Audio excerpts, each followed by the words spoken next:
Hello, and welcome to RuPaul's Drag Race Rejudged, where today, in my final video inspired by UDOT's All-Stars winner ranking, I will be talking a bit about the mistreatment of some marginalized winners of Drag Race. Specifically, Monét Exchange, Jaida Essence Hall, Shea Coulee, and Kylie Sonique Love. Before I get into the case-by-case situations of the winners, I'm going to give a little bit of context. So, during the All-Stars 4 press tour, Naomi Smalls was asked if there was a formula to win Drag Race. As a response to this question, Naomi joked that the formula was to be blonde and white, causing everyone to laugh.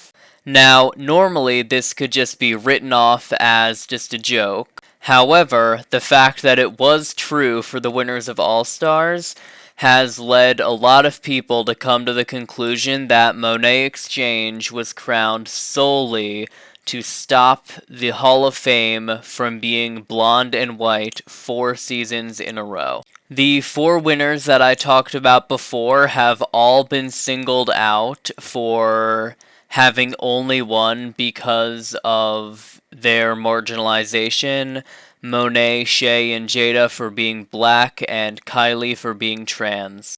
UDOT alone has said that they cannot say why Monét won without getting in trouble. They implied that Shea Coulee's win was due in part to the fact that Drag Race would never crown an Asian, Jewish, or Latina queen, and even earlier on implied that the statement that Kylie only won because she was trans is not completely untrue.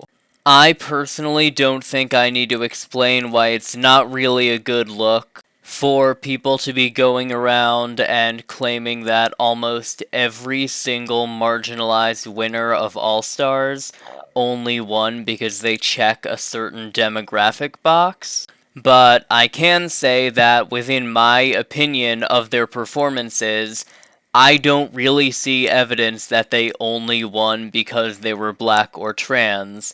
They won because they did great on their season. So, the first winner to experience the major backlash in the modern era of winners being discredited was Monét Exchange on All-Stars 4. Now, up on the screen, I have rated the challenge performances of Monét Exchange, Mo Hart, and Trinity the Tuck, who are the 3 people most commonly floated around as winners for that season. And if you really look at the challenge performance data here, Monét, Mo, and Trinity were all on really similar levels. Everyone really balances out in terms of track record if you look at it through the lens of rating it on a scale of 1 to 5. And honestly, if you look back at the finale with the final runway, the Rumix performances, and just everything as a whole, including Monét choosing Manila's lipstick, I think her and Trinity being the final 2 of the season makes sense. And even if she wasn't your personal pick to win the season, I don't think it's fair to say she won because she was black. She won because she had, in my opinion, one of the greatest glow-ups between 2 seasons in one of the shortest periods of time. Next up is the winner of Season 12, Jaida Essence Hall.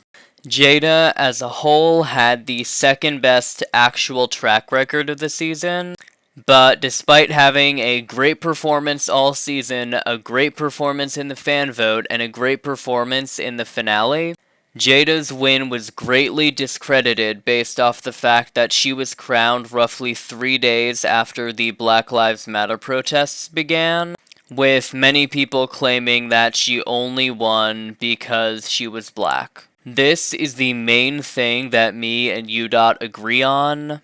I think we both love Jaida as a winner, and while for some reason their love for Jaida translates into hate for Crystal and Gigi, they are all 3 very strong competitors. But if you look at this chart of performances, Jaida, Gigi, and Crystal all did great. They all had struggles at one point in the competition, but I don't see any logical basis for the argument that Jaida won because of BLM. Next up is the winner of All-Stars 5, Shea Coulee. Now, Shea has received by far the least criticism of the three in terms of winning because of their identity. However, the ridiculous statement that UDOT made that part of the reason Shea won was because Drag Race would never crown an Asian, Jewish, or Latina queen is ridiculous. At the time of UDOT's video being created, Drag Race had crowned Raja, Sasha Colby, Jinx Monsoon, and Bianca Del Rio, so I really don't know what they were getting at in terms of that. I agree with them that All-Stars 5 was not Shea's strongest performance of the three, but it still was easily deserving of a win. If you look at her challenge performances compared to Ms. Cracker and Jujubee. The final winner we are talking about is the winner of All-Star 6, Kylie Sonique Love. This is one where I really do not get the basis for it other than Kylie being trans and a winner. Yes, I disagree that she should have won the acting challenge, but she also should have won Snatch Game and did the best in the finale of anyone there. I know a lot of people, for some reason, will look back on the season and say Raja was completely steamrolling, but it really was a close competition throughout the entire season between the top four. Kylie didn't deserve one win, but was robbed of another, and for me that evens out. I really don't get the argument here. Also, even if you think Raja should have won instead of her, the universe completely evened out because Raja got a crown on Canada vs. the World, and now they're both winners. That said, that is all I have for today. Thank you for watching. If you disagree, which based off last video I did on this topic, I'm sure people will, please let me know in the comments. But on that note, do you want more non-Emmy nominated content? Well then subscribe for more gay shit.